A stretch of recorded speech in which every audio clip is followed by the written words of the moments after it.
Craving fresh, made-from-scratch Mexican food that actually tastes homemade? Cafe Rio's got you covered. Every tortilla is hand-rolled, every sauce is slow-simmered, and every bite is bursting with bold flavor. Hungry yet? Don't wait. Order now at CafeRio.com. Build your burrito, salad, or tacos exactly how you like them, and we'll have it ready hot, fresh, and fast. Whether it's lunch on the go, dinner with friends, or a full-on fiesta at home, Cafe Rio always brings the flavor and the fun. So what are you waiting for? We've got you covered. Savor the flavor and order now at CafeRio.com.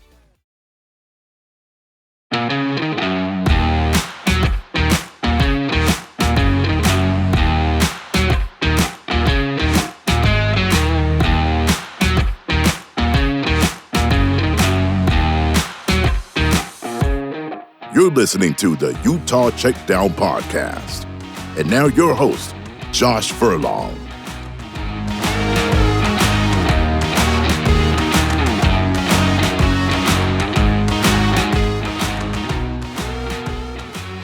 Welcome back to another edition of the Utah Checkdown Podcast. I am Josh Furlong. Happy to be back with you again today. I know it's a bit more of a somber feeling for Utah fans right now. It's frustrating, and we're going to get into it. I get it. Utah fans are really frustrated with what happened on Saturday.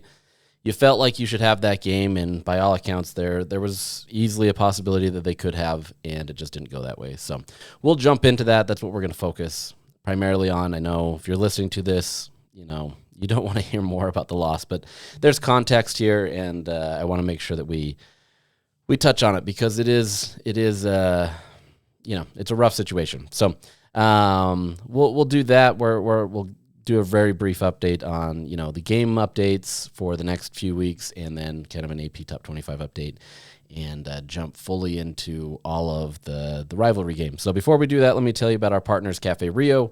Craving fresh, made-from-scratch Mexican food that actually tastes homemade? Cafe Rio's got you covered. Every tortilla is hand-rolled, every sauce is slow-simmered, and every bite is bursting with bold flavor. Hungry yet? Don't wait. Order now at CafeRio.com. Build your burrito, salad, or tacos exactly how you like them, and we'll have them ready, hot, fresh, and fast.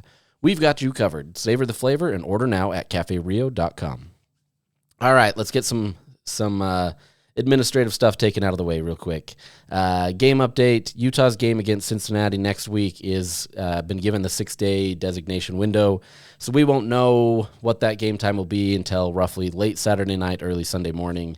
I know that's tough for a lot of people, but that's the nature of the business this time of the year. So we'll see what happens. Obviously, depending on how well Utah does against Colorado, we'll probably give them a different time slot, as well as obviously the other teams in the conference and what they get. So every single team except for one game, I should say, got this 6-day window. So there's going to be a lot of questions on who plays when and on what broadcast network, that kind of stuff. But that's a home game for Utah, and then they go into another bye week. So, for Utah fans here, obviously that's going to be of interest. So you don't know that yet, but yeah, 6-day window. Next up, AP Top 25 update. Utah drops out. No real surprise there. Yes, they have 2 losses, and there are teams with 2 losses in the rankings, but I think it's just based off of kind of how Utah has looked. That's not to say that Utah's a bad team by any means, right? Utah clearly is good enough to be in the rankings, but at the same time, they're just kind of hovering there. They check in unofficially at number 27, so there are people still voting them in, still believe that they can be there. I dropped them out of my poll simply because their biggest win is Arizona State right now, and that's not saying that's not a good win. Clearly, Arizona State upset Texas Tech over the weekend, and so there's value there, but I think Utah still has more to prove. And for whatever reason, they can't win these big games, and we'll get into that in a second. But Utah once again on the outside looking in, chances to be back in there, but I think it's just going to constantly be this roller coaster of a ride, barring Utah continually stacking wins on top of each other. So, tough situation for them. BYU jumps from 15 to 11. Look, they looked like the more complete team, and is obviously going to get a lot of that praise. They deserve to be where they're at this point. They're 7-0. And you can still have frustrations and say that BYU maybe isn't, the number 11th team in the country. And, you can get an argument out of me at times, but they're 7-0. They're winning their games. They beat Utah with a great game plan, and that's the nature of the business. So we'll see what happens. There's a lot to go on in the Big 12 still, but tough situation for Utah all around, given that. So those are your updates. We're not going to spend too much time on that. Obviously, that's not really what you're here for. So, all right, let's jump into this. And look, we don't want to get too dramatic, but at the same time, we don't want to gloss over stuff either, right? My job here is to report on stuff. It's not to sit here and, in the words of the kids, glaze Utah. My job is to talk about these things, and there's going to be some things that still absolutely trend well for Utah. There's going to be some things that absolutely don't, and it's a rough weekend for Utah. And so I'm gonna start simply. Obviously, everybody knows that BYU beat Utah 24-21. We'll get into some of that game stuff there, but looking from a macro picture here, look, 10-2 is still a real possibility for this Utes, and that's not me, trying to prop up this team and be like, don't worry about the win. No, No, that's not the situation here. But 10-2 is still a likelihood, okay? So the world does seem doom and gloom for a lot of Utah fans right now. Your two biggest games of the year against Texas Tech and BYU, Utah, quite honestly, just didn't look like they showed up. Now, they showed up much better against BYU. It wasn't a situation that it was against Texas Tech. Utah had moments where they came out aggressive and they had tempo and they looked like they could run their game plan and things were going well, and then suddenly things just stopped. And so there was situations there. So it's a night and day type difference against Texas Tech, but at the same time, it's the same result. And now this is 3 straight losses for Utah against their rival. Clearly, in the in-state momentum, BYU has all of that. They've got, supposedly the NIL donors. They've got the momentum of the games won.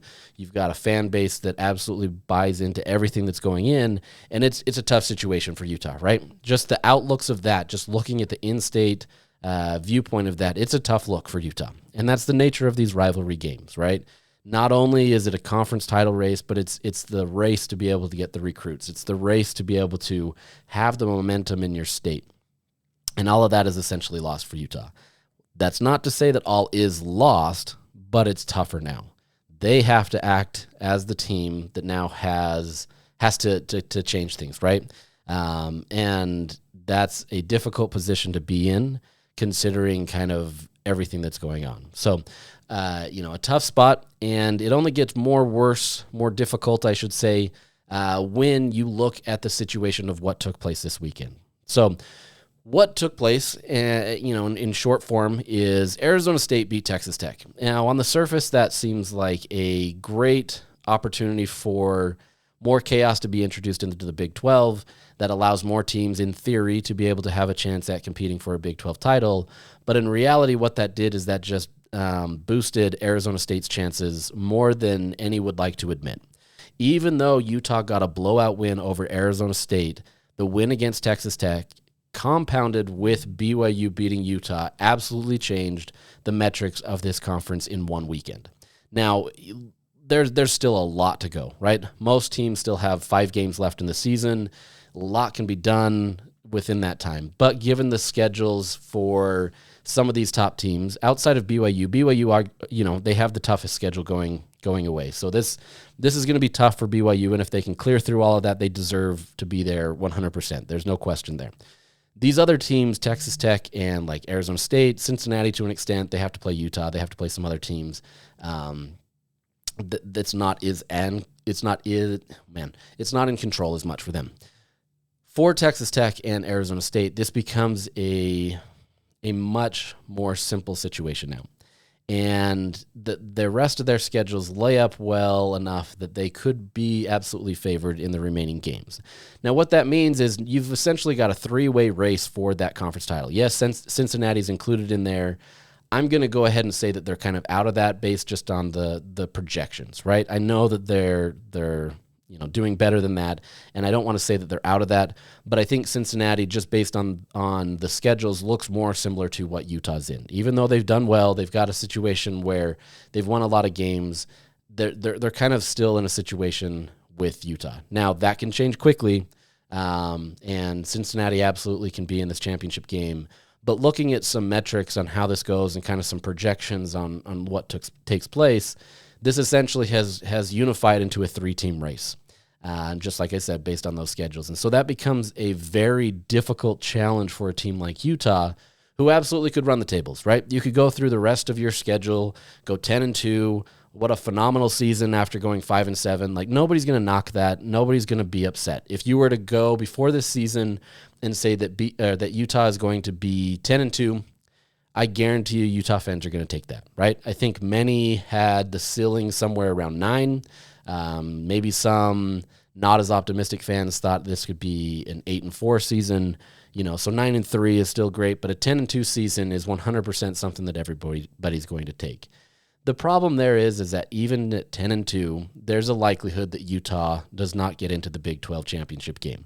Ergo, they don't get into the playoff. Now, that presents a big problem for a team that was their goal, right? But you lost 2 pivotal games that are going to come back and absolutely hurt when it all comes down to it if everything goes as plans, right? BYU has, a tough schedule, but they've shown that they can win some of these games, and if they can continue to stack those, they're the team that's in the driver's seat to be able to get to there.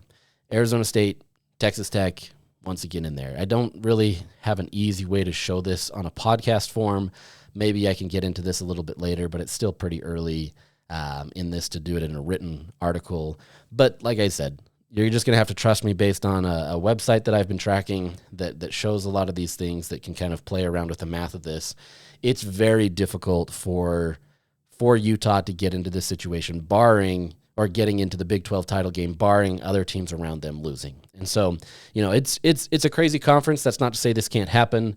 Clearly, 1 week Arizona State looked like they just weren't able to do what they needed to. And yeah, you can caveat that with Sam Leavitt. I still don't think that team was fully, still going to compete against Utah the same way they did against Texas Tech.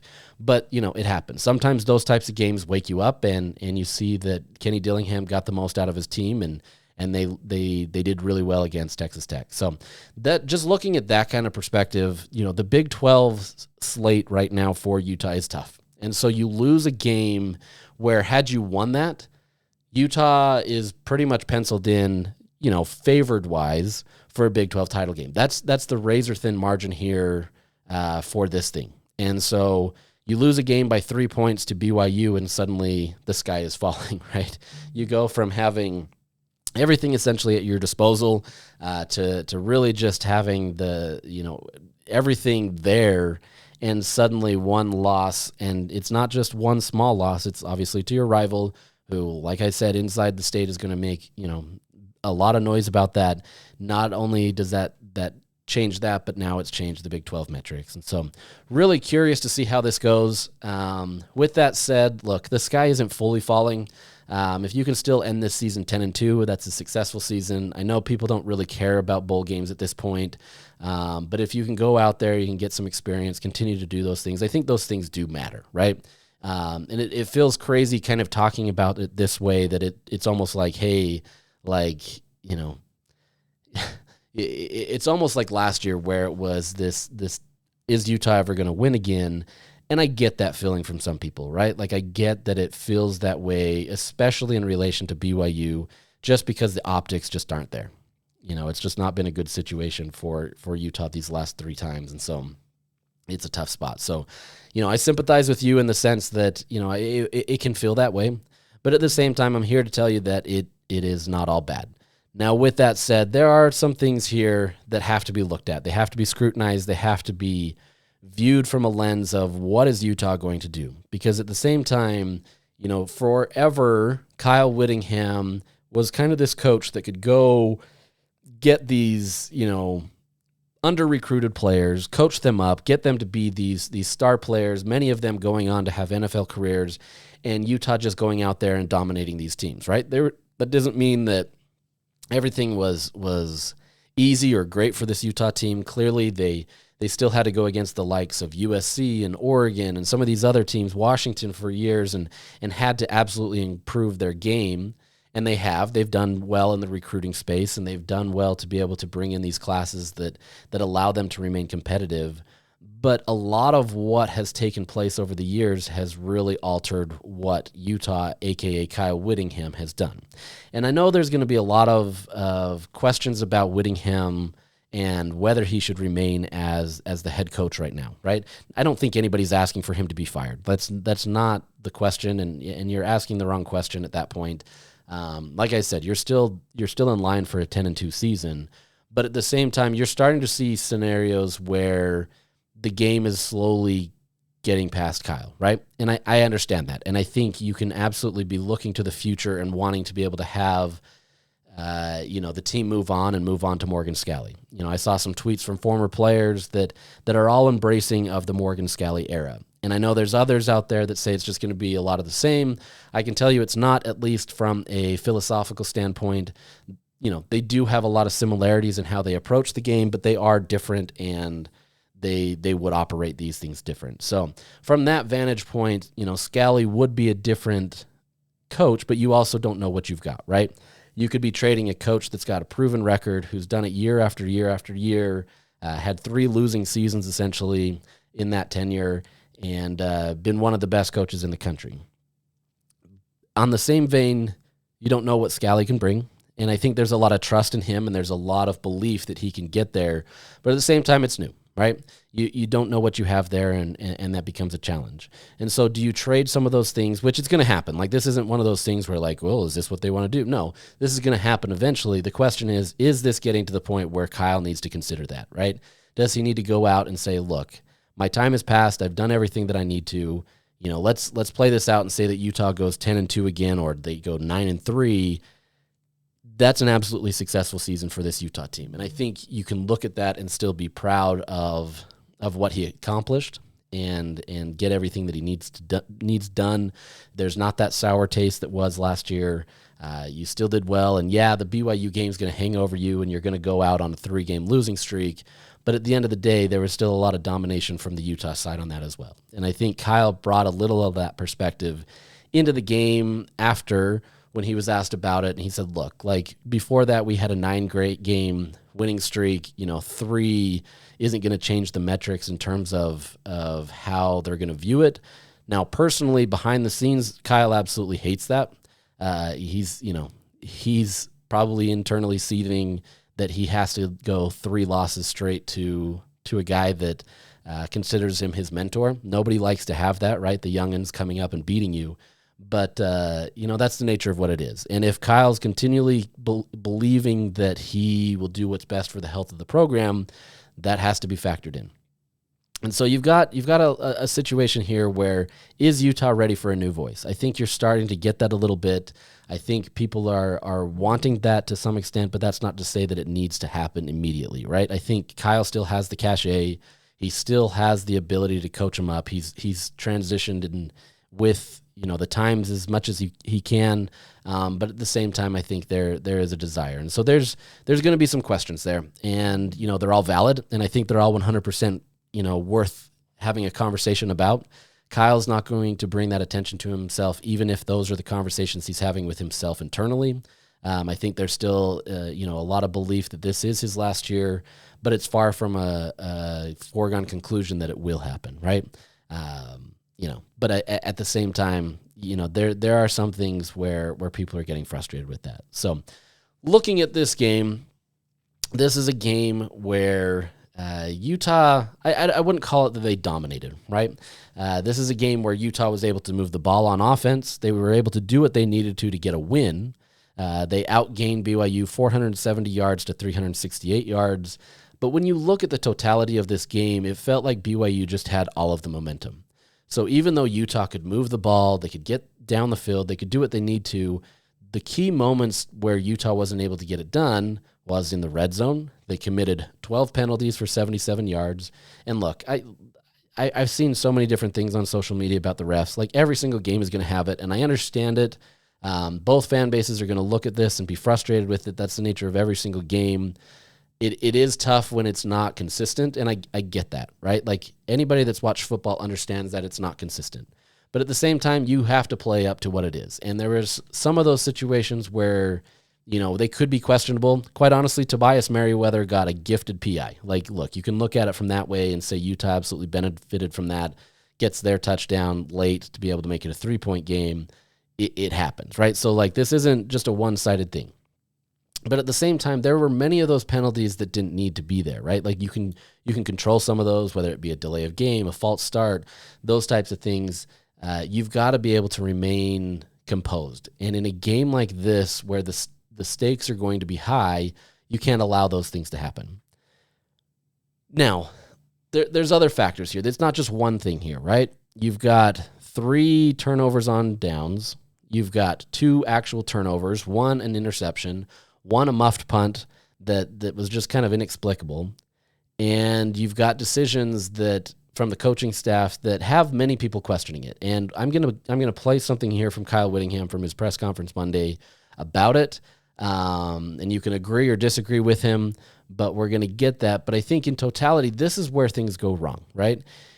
For the last 3 games, BYU has simply just been better in terms of not making mistakes. They haven't turned over the ball, and there was a close one, but they haven't turned over the ball. They haven't been penalized as much. And once again, you can complain about the reffing, whatever, you can't factor that in. This is a situation where Utah just hasn't been the disciplined team. And is that coaching? Is that the players they're getting too high? Is it a style?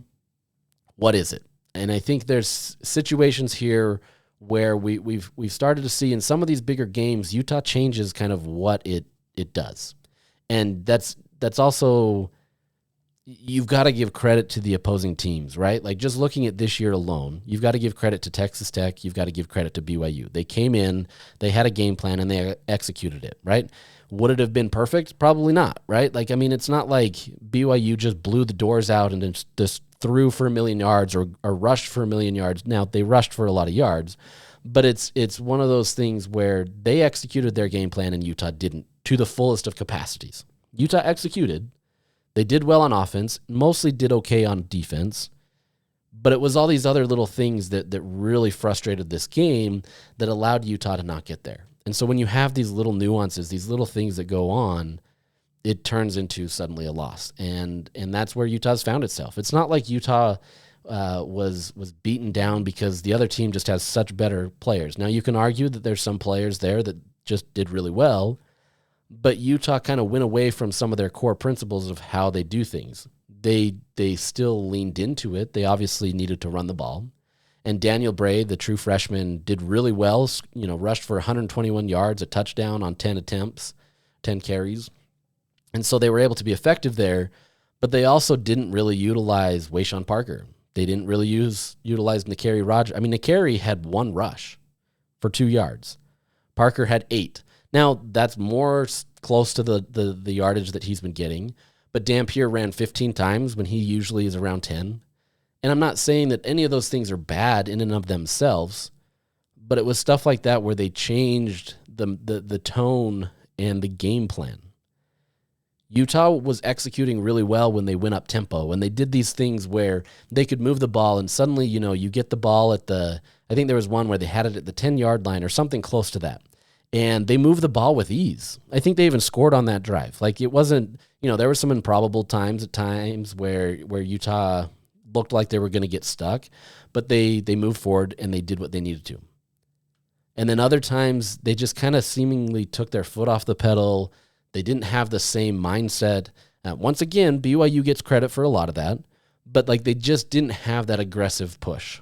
And some of that was hampered because Utah made mistakes at key moments that allowed BYU to snatch up the momentum. And anytime you do that in a hostile environment where BYU is going to jump on that and thrive, it becomes a challenge. And unfortunately for Utah, they just had those moments.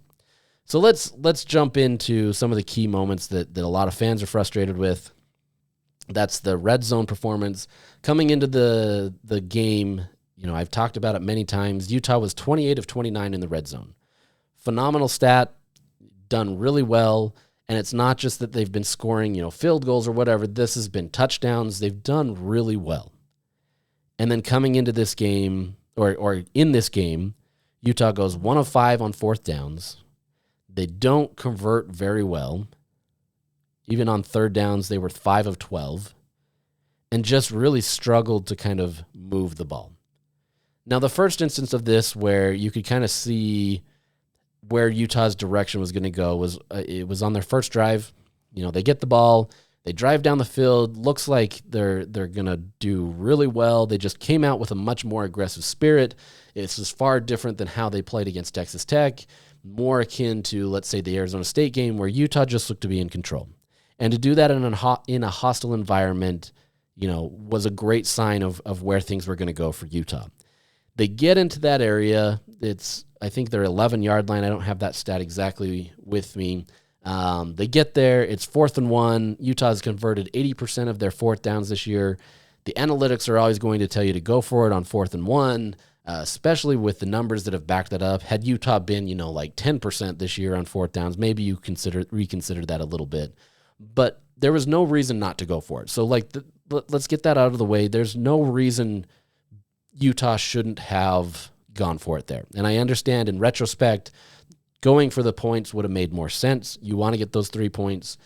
But at the same time, by all accounts, if it works, it's suddenly a situation where Utah looks like the better team, right? And maybe you score, whatever that may be. So Daniel Bray takes the sweep. He runs lateral instead of getting upfield, and it's a 1-yard loss, and Utah turns the ball over. Now, this is a situation you can pin that on Bray. You could pin that on the coaching staff. You could pin that on whomever you want. It just didn't work, right? And there was an opportunity there. Had Bray run upfield, I'm fairly confident that he would have got it. I just think forward progress alone could have gotten him there, even with the defender right there. And that's something you've got to coach up. But at the same time, it's a situation where you're going to go for that. And I don't think anybody would necessarily blame Utah had that been the only instance. The next drive, BYU does pretty much the same thing. They get stuffed, no harm, no foul, right? Nothing really impacted the game other than, your first drive ends that way. BYU had already, done well enough on their first drive, and had a little different of a change. But, Utah gets stuffed. And so you've got to start making up the momentum. And by all accounts, things were going that way. Utah was continually moving the ball. But then as the game continued, there was just these continual pursuits of 4th downs that just didn't work. One in particular that really has fans frustrated, and it really kind of, causes problems for anybody that looks at it. Utah's in the red zone again. They're knocking on the door against BYU, but it's 4th and 7.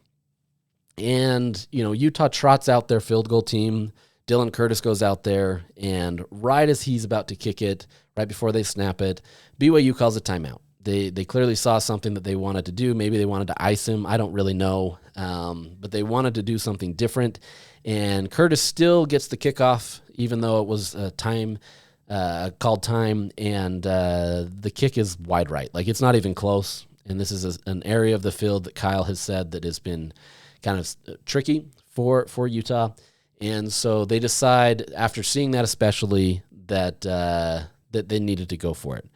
The situation there, though, is it just didn't work out, right? The play didn't work, and Utah, in a situation where it's 4th and 7, a spot where it's far less likely that you're going to get it than the 4th and 1, that changed the tone of the game. Then you start stacking that with all of the other, situations, whether it would be the muffed punt, the interception, which you can still kind of live with, even though it was a bad pass. You can live with some of those things, but all these things started to stack upon each other. And so when one thing happened, it then led to the other, and then the other, and then the other. And it's really easy to sit here and say, oh, it'd be great to have those 6 points. But the game changes that way, right? BYU is going to react to that as well. But there was a moment where had Utah kicked and made it, assuming they made it, things could have changed. So really tough situation, but, Kyle was prepared for this. On Saturday, he talked about how this was essentially the analytics telling him that they needed to go, right? He relies heavily on the analytics, more so over the last few years than in years past, but he's always kind of been an analytical guy, wants to kind of use that, tries to get the cutting edge to make sure that he's making the right decisions. And over the years, that has gone his way, and it's also not gone his way as well, right? Sometimes it just takes players doing what they need to be able to get it done. Cam Rising scores on 4th down against USC, and everything is great, right? You get the 2-point conversion, you win the game, everything's great. But in that same instance, all it takes is a defender stopping him, and that whole game is a completely different outcome. That's how narrow these types of games are. So it's real easy, on one hand, to look at Kyle as being stupid for calling a certain play when it doesn't work. But when it does work, you're looked at as this genius. You go for the 2, you do whatever you need to, and suddenly you're this genius. By and large, yes, the analytics are going to tell you to go for it on 4th and short. Now, 4th and 7, he claimed that was right on the fringe. I think they looked more at their kicking situation and didn't like that, and so they figured they'd put it in the hands of Dampier. But at the same time, analytics are going to tell you to go for it a lot of the time, especially when you get into plus territory, the opposing team's territory. But at the same time, situationally, it didn't work. And in this case, it just quite honestly didn't work. And so, that has a lot of people left scratching their heads. Kyle said the analytics were there. He's like, what do you want us to do? Not follow the analytics. And I get that. But at the same time, in a game like this where points are going to come at a premium, the spread itself was 3 points. And you can buy into whether the spread matters or not, whatever. Those types of decisions are going to have vastly important ramifications later on in the game. And you see that, right? And I'm sure I actually have people that have emailed me this weekend that have pointed these out, have pointed out how Kyle has gone for it, and it hasn't worked out in his favor. I'm sure if I were to go do a deeper dive, there's many times where it has worked in his favor, right? So, in fairness to him, I think there are those situations as well. So it's tough either way you look at it. The reality is BYU stopped it and Utah didn't execute it correctly. So I want to get into this because, like I said, Kyle came into this Monday press conference absolutely prepared to talk about analytics. He saw the commentary. He claims that he doesn't read all this stuff, but somebody's either telling him or he's getting the information about everybody frustrated with the analytics calls and different things that way. So he came 100% prepared today to talk about it. So I'm going to share a lengthy part of the press conference today because there are a lot of questions about it where, he talks about the analytics not included in this, or maybe it is, I can't remember what I put in there. He even kind of offhandedly, joked that, we can have a conversation about analytics off the record or come to his analytics class type thing. He was ready for this conversation because he knew that this is what it's going to be. You can agree with it or not. It is what it is, and that's kind of what we're going to get at. So let's jump into that because I think that's going to help us understand things a lot better. Yes, Justin. Yeah, I'll be happy. in the first quarter of the BYU game, when you chose to go for it on 4th down instead of going to the 3 points, you said your decision was based on analytics. Mm-hmm. How much weight did you give to establishing momentum and positive psychology by kicking the field goal?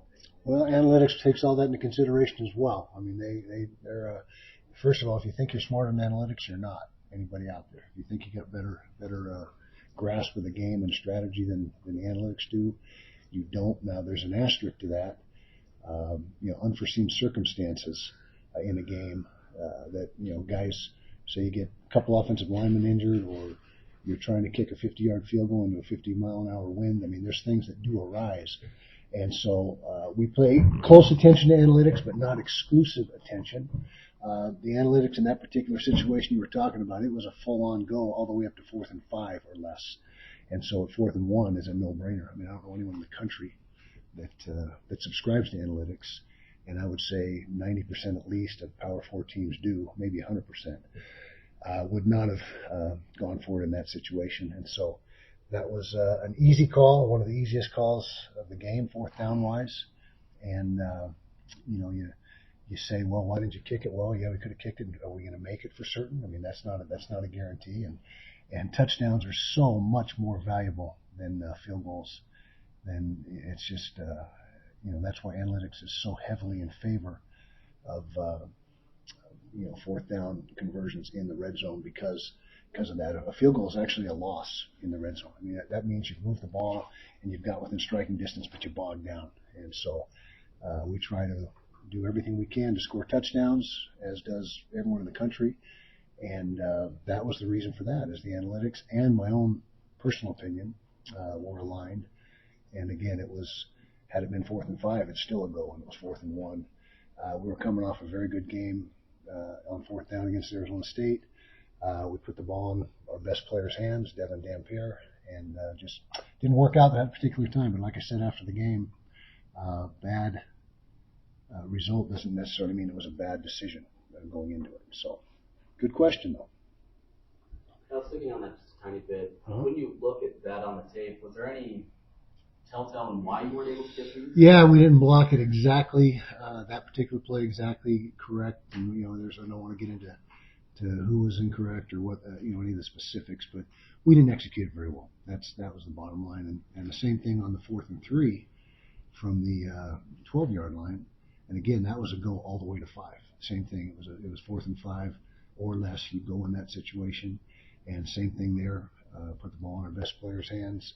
Well, the one was a toss. I'm sorry, the toss to Daniel Bray. The other one I'm talking about was Devon's, and so, yeah, I got those backwards. But. Staying on those lines as well, with the 4th and 7, you had Dylan Curtis out there, and then you attempted the kick, but it didn't count. It was missed. Do you have faith in him to make those kicks, or was it just again, you saw what BYU was? They called the timeout and it caused a change of heart. Well, it caused a change of heart. We were going to kick it, obviously, but we have struggled with that exact distance this year, the 45, 46-yard range. We're 1 for 4 from that range, actually 1 for 5 because we missed one a couple games back that was there was a penalty, so it didn't count, and then he missed the one, right before they called timeout. So we're actually 1 for 6 from that range. That was right on the cusp of the analytics. Go either way, you can kick a field goal or go for it. It was like 45%. Kick field goal, 43% if you go. And so when we saw the kick go fairly significantly wide right, we said, you know what, let's just go for it. And so that was the one that was could have gone either way. But again, you can't, people that say, well, if you'd have kicked a field goal, add 3 points to the score, this is what it would have been. No, that's entirely false. When you kick, as the score changes, people's tactics change and the play calling changes based on the situation. So you can't just say at the end of the game, well, if you'd have done this and this would have been the score, because that's ludicrous to think that way. Where do you get the analytics information from? Is there a company? Our analytics company? Yeah, absolutely. We subscribe to it, as does, I guess maybe there's some Power 4 schools that get it on campus in the math department or whatever, but there are several companies out there that's what they do. They're in analytics, and they subscribe and pay a yearly fee, and then they feed you the information every week. And they're customized. It's not just like, hey, in any game in the country, 4th and 1 from the +8, you go for it. It's customized as per the opponent and what they've done, so far this year, what we've done so far this year, our field goal kicking percentage. I mean, there's every week it's customized. It's not just an arbitrary, here's your plan for the year. And so that's why it makes so much sense, unless, like I said, there's things that come up in game, weather-wise, personnel-wise, that change it dramatically. All right, so there's a lot there. Sorry about the audio in some instances. He likes to pound the table a little bit or tap the table, and it shakes some of our microphones, and so you kind of get some of that rattling there. But anyway, yeah, a lot there, and you can agree with him or disagree, like I've said. I think there are valid points there, and I think others that complain about that do have valid points as well. To kind of take away from that, he's looking at this as touchdowns are more valuable than field goals. And obviously, any stats guy is going to look at that and say, yes, you're trying to score more points from touchdowns, right? Like that's a pretty no-brainer. It doesn't take rocket science to understand that. When you compound that on Dylan Curtis missing field goals in that same situation, being 1 of 6, like you mentioned, that's tough. And so you can see why those things happen. You can see that, if the execution isn't there, why these things blow up. But I think that's where people get frustrated, is because it sounded like it was all on the analytics. And, he said it's analytics in my personal opinion in a lot of these things. And I don't disagree. I think there's a lot of situations there where, those two are going to pair up. But I think there can be some fallacies there too, where you kind of trust them a little too much. And in a game like that, where the result was always going to be close, especially early where you knew that that's kind of how that fill had been. There wasn't really this momentum shifting drive for either one of these teams where it was just like, okay, one of these teams is going to blow the other out. Now, there was moments where that could have happened, but there wasn't a situation where you looked at and you say, okay, yeah, this one is just clearly going in, Utah's favor, or this one's clearly going in BYU's favor. It just didn't work out. And to his point, bad results don't mean it was a bad decision. Like, I get that. And I think most people can understand that. As I mentioned before we listened to the audio, there's situations where had those worked, they look great. But I think in totality, they just kind of came up empty. They came up hollow as an excuse as to why Utah couldn't win the big game. Now, I think there's also much ado about nothing here to some extent where these decisions are being scrutinized heavily because it is against your opponent. Now, any loss would have this, but I think they would be much more manageable against, let's say you did this against Texas Tech or you did this against Arizona State. But doing it against BYU, a team that you feel like you have moral superiority over or just superiority in general, it becomes tough, right? And I understand that. For the longest time, BYU was clearly not the same level as Utah. During Utah's Pac-12 years, Utah clearly had the upper hand. They were doing everything in the right way. The unfortunate thing for Utah is they got caught in the middle of this kind of shifting landscape with NIL and everything else where Utah suddenly just wasn't as good because of the talent I wouldn't even say the talent, but the results on the field didn't back it up because of injuries and other factors, and it just kind of was this terrible time. But you can't use those as an excuse, right? You can't use those and say, hey, this is the reason why X, right? Every program in the country is going to have their problems. Every program in the country is going to second-guess their coaching. Like, this is universal. There's not one coach out there where you go and look at it and say, nope, they made perfect decisions every single time. Some of those decisions get a coach fired. And you see in, like, the situation of Penn State, you have a coach that was, winning games, like, most of the time. Like, he just couldn't win those big games, but he was winning games at a high level. And suddenly a few of those bad decisions or a few of the things stacked upon each other changed that. I don't know that Utah's in that scenario.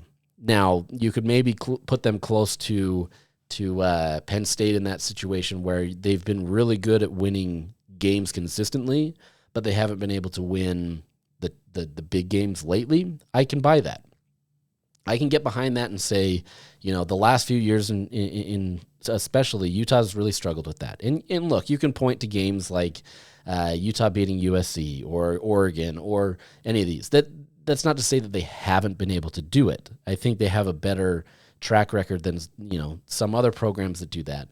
But at the same time, it's getting more difficult for Utah to do that, and it's because of these mental errors. It's an emphasis on putting too much pressure on this game.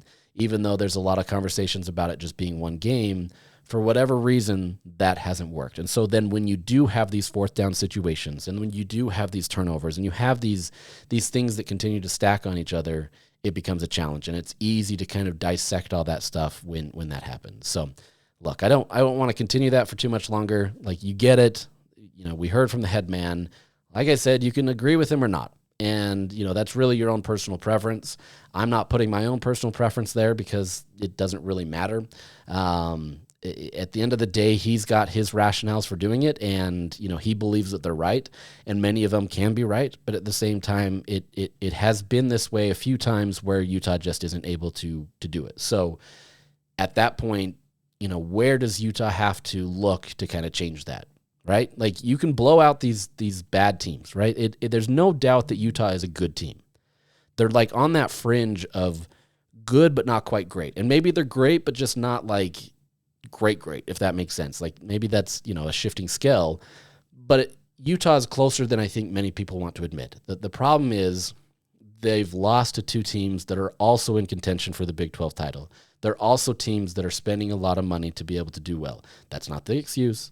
They're spending money, but they're also pairing that with coaching, and they're backing it up on the field, right? You can spend all the money in the world and not have a great team. We've seen that many times in this NIL era where teams are spending a ton of money on the transfer portal and it doesn't translate to success to the level that you would expect it to. So it all goes hand in hand, right? Utah got beat, and that's the nature of it. Now, there's always things that you have to do to continue to get an edge. Every single year, you have to advance. You have to move forward into it.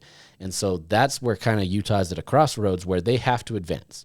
And maybe that's with Kyle. Maybe that's with Morgan. We'll find out. That's the beauty of being able to play these games is we'll get to find out. But I think there's a lot of evidence on both sides of the aisle where people that want to see a change and people that are happy with how things are going, they can find their own things. And so it's tough. And, it's not going to go away. Kyle's not going to step down middle of the season. I'd be very surprised if he stepped down middle of the season. I think it would have to get really bad for that to happen. And I don't think Utah's in that spot. But it also depends on kind of how this week goes and the weeks after. So now there's some stuff that we're going to talk about here as a part of that. But first, let me tell you about our partners, Canyon View Credit Union. At Canyon View Credit Union, it's on the house. Close a mortgage and get a free appraisal up to $600. To learn more details or apply, visit canyonviewcu.com. All right. So the big caveat there is the health of Devon Dampier. And we've seen when Dampier is healthy, how great of an athlete he can be. And there are some limitations in his game. Like, we get it. Like, every quarterback, every player has limitations in their game. And so it's not unusual. The situation here, though, is at the end of the game, BYU, had roughed up Devon Dampier. We're still not entirely sure when that injury happened. I believe he came out with his ankles fully spatted. That's the full tape and everything. Going into the fourth quarter, like, there was clearly there, that was clearly there. He was hobbled. You could see that he just wasn't running the same.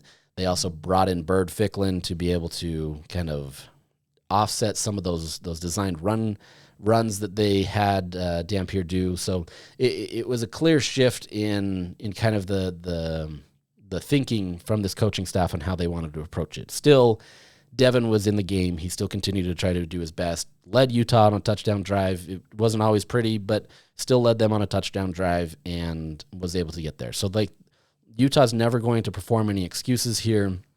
That's not the situation. Injuries are part of the game. But now Utah's looking toward the future. And now that the adrenaline and everything of that has worn off, it's now looking at the real health of Dampier. And this is the second time, at least this season, that he's been banged up pretty seriously.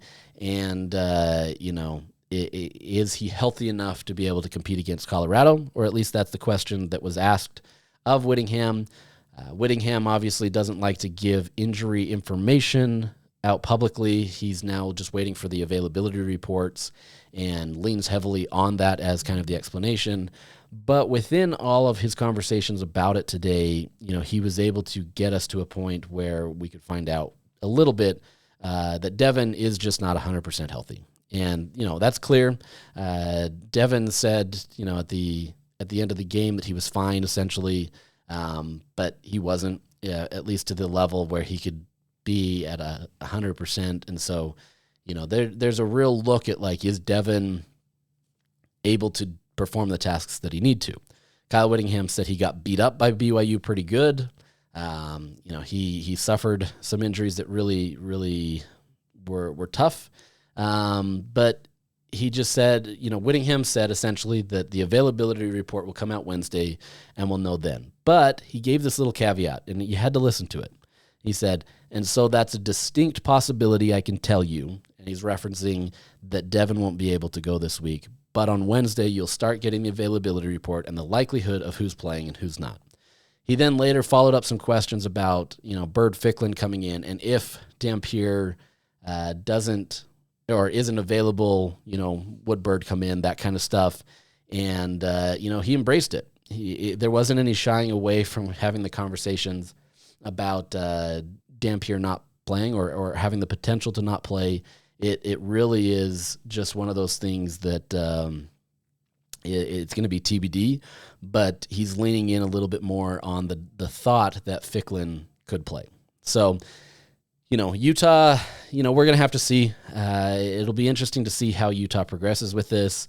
I think not that any game is an easy one to take off, and not that Colorado isn't a good team, but I think they feel confident that they could win a game still against Colorado if they have to put in Ficklin. Now, there may be some questions out there. Well, why isn't Isaac Wilson coming out there if he's QB2? There's been a lot of conversations about that this year. Well, maybe not a lot, but enough conversations, especially because Kyle had named Wilson QB2 at the beginning of the season. Now, anybody that has eyes can understand that that's not really been the case. It has been Ficklin the entire season. Isaac has not gotten any snaps this year. There was one play where I think Devon had to come out. I think it was like the first or second game of the year. It was the second game. He had to come out, and Utah called the timeout as Isaac Wilson trotted out onto the field. So that's the closest that I've seen, or at least remember Wilson getting on the field. But this has been the Bird Ficklin show. He's gotten 2 full quarters of play and garbage minutes, and he's done well with it. He's still passing 100%.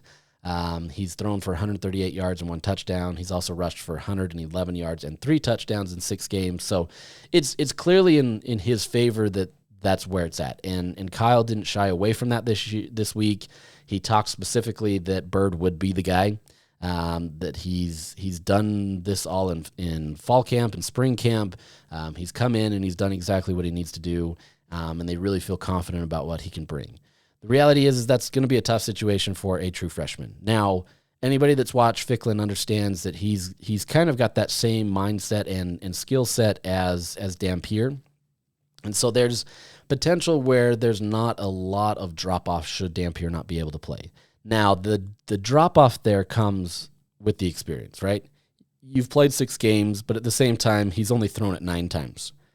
That's not going to stay. I mean, if he continues 100% through a full game, kudos. Like, name him the starting quarterback at that point. Maybe not that point, but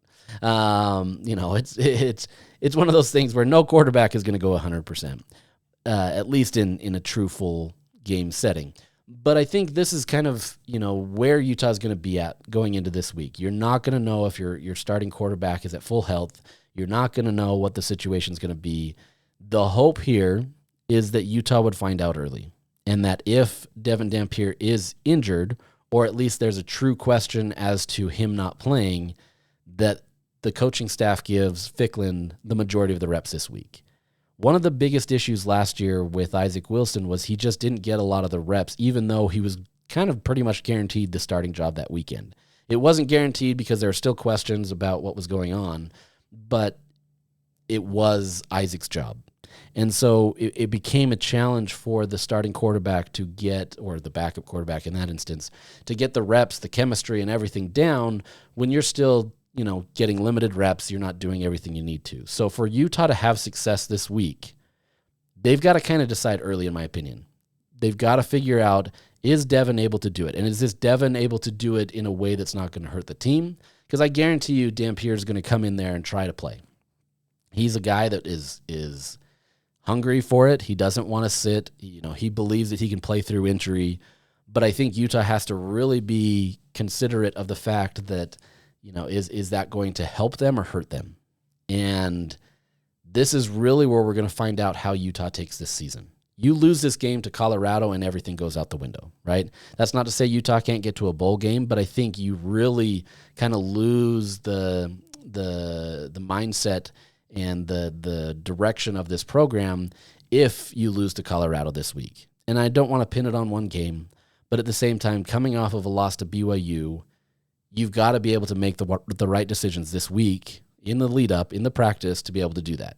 And so if they truly believe that Dampier can go, embrace it. Give him the reps. Do it.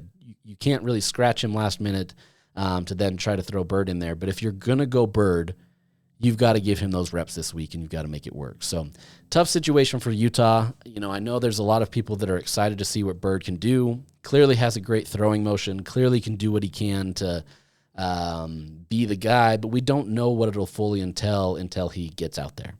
And I think the future is bright, but as you saw with Isaac Wilson, the future was bright until you got thrust into the moment and kind of the whole weight of the offense was put on your shoulders. Utah's better established this year, at least I think so, to be able to make it a better opportunity for Ficklin, but that's the real worry, right? You put a guy in there who has this bright future, and look, he has to perform, right? That's part of it as well. But you have a guy with a bright future, and if you don't execute it the right way, you really have the potential of hurting or limiting a guy's potential moving forward. So that's really what it's come down to, Isaac. There's more behind the scenes, but the direction is Bird Ficklin right now. And I think that's where Utah is going to try to move if Devon Dampier can't go. We'll get a chance to talk to Devon potentially tonight. Maybe Bird if Devon doesn't go. So we'll see kind of how the direction goes of what Utah's thinking. But this is going to be something to monitor this week, something to see like how he's approaching it. It's not going to be an easy situation, but like I said, it has to be one where Utah has to make the right decisions this week, or you potentially impact the rest of your season based on that. Now, look, I don't think that's hyperbole. I truly don't think that that's a situation where it's out of line. I truly believe that this week is going to matter for the rest of the year, right? And if you don't make the right decisions this week, Utah could be in a world of hurt. If they come back and they bounce back and they do everything that they need to and they still show that aggressive play and they can perform and execute efficiently, Utah has the potential to be fine. They're still tough games, right? You've still got Cincinnati, you've still got Kansas, you've got Kansas State.